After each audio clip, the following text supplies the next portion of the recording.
Juga pemirsa, kita jelang informasi terpopuler yang pertama. Informasi yang pertama yang juga menjadi populer hits di hari ini begitu ya, Partai Persatuan Pembangunan alias P3 gagal melaju ke Senayan karena tidak memenuhi ambang batas parlemen atau parliamentary threshold sebesar 4%.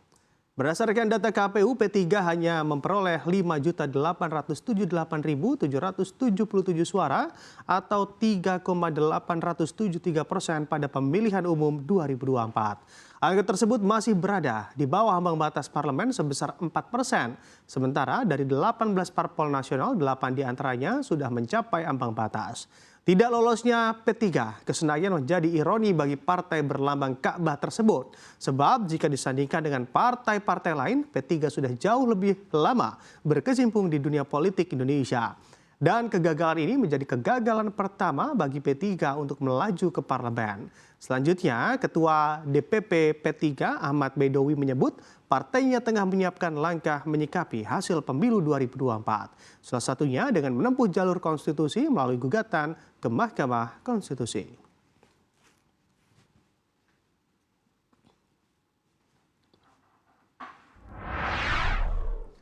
Dan kita ke berita terpopuler lainnya. Dari sini kita melihat begitu ya, dari pasangan yang menang tentunya setelah Prabowo resmi memenangkan Pilpres RI pasca penetapan hasil rekapitulasi oleh KPU pada Rabu malam, Amerika Serikat langsung merespon dan juga memberi selamat.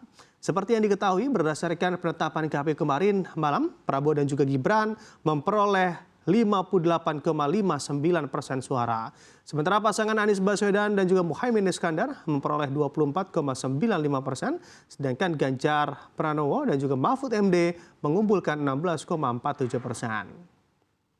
Hal ini pun langsung Menteri Luar Negeri Antony Blinken memberi selamat dan pesan khusus ke Prabowo melalui pernyataan resmi yang dimuat di website Kementerian Luar Negeri Amerika Serikat. Dirinya pun menyinggung juga bagaimana Amerika Serikat dan Indonesia merayakan 75 tahun hubungan diplomatiknya. Menurutnya, demokrasi dan pluralisme harus dijunjung tinggi.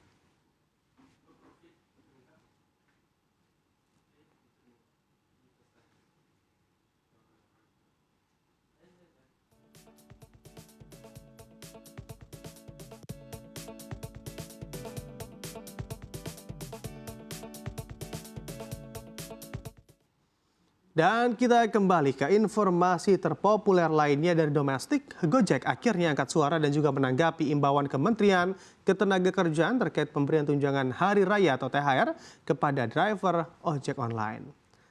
SVP Corporate Affairs Gojek Ruby Purnomo menegaskan bahwa hubungan perusahaan aplikasi dan driver ojol adalah kemitraan.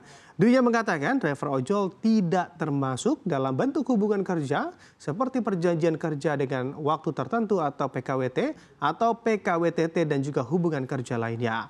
Hal itu didasarkan ketentuan Permenaker nomor 5 tahun 2021 pasal 31 dan Permenhub 12 2019 pasal 15. Lebih lanjut, Gojek mengatakan terus mendukung upaya pemerintah untuk menjaga kesejahteraan mitra driver ojol. Dirinya menjelaskan swadaya tersebut memiliki program khusus pada momen-momen tertentu di Indonesia, termasuk di bulan Ramadan dan Lebaran, seperti swadaya mudik, bazar sembako dengan harga terjangkau, hingga halal bihalal dengan berbagai hadiah menarik bagi mitra driver. Sebelumnya, Dirjen Pembinaan Hubungan Industrial dan Jaminan Sosial Kemnaker, Indah Anggoro Putri menegaskan, pemberian THR kepada driver ojol hanya berupa imbauan, bukan kewajiban.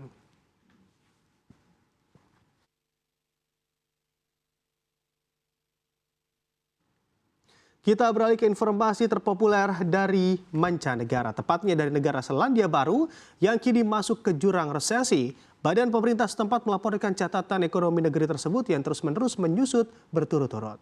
PDB Selandia Baru merosot dalam 2 kuartal terakhir tahun 2023, sebagian besar karena penurunan sektor pertanian.